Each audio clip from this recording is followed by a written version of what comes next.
Guys 3 महिना भइसक्यो still jobless हो। कतिपय ब्याचलर स्टुडेन्टहरू भिजा आयो खुसी हुन्छ युके आउन खोज्छ होइन। तिनीहरूलाई रियालिटी नै थाहा छैन क्या। अब कतिपय मान्छेहरूले भन्छ युकेमा तँलाई रिफर गरिदिन्छु, जब लगाइदिन्छु, आफ्नो आफन्तहरू पनि साथीभाइहरू पनि होइन। तिनीहरूले गर्न नखोजे होइन, खोज्छ तर भने जस्तो पोसिबल हुँदैन क्या। टाइममा त्यो तिनीहरूले भने जस्तो रिफर गरिदिन्छु भनेको जस्तो पनि इजी हुँदैन है। कतिपय आज कति भयो, 1 हप्ता नियरली भयो होला, म चाहिँ एजेन्सीदेखि लगेर डोर टु डोर गएको। स्टिल जबलेस छु म पनि।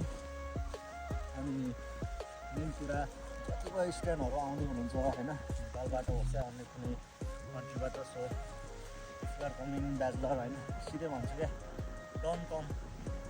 ब्याचलरमा लास्टै गाह्रो छ। 1500-1000 फी होइन, त्यही माथि रेन्ट, ट्रान्सपोर्टेसन अहिले झन् इन्क्रिज गरेको छ।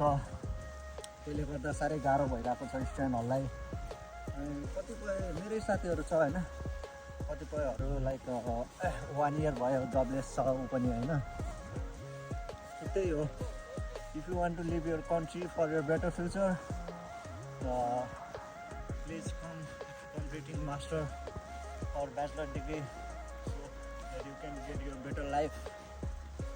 युकेमा मात्र होइन, जुनसुकै अरू कन्ट्रीमा पनि भनेको मैले चाहिँ है।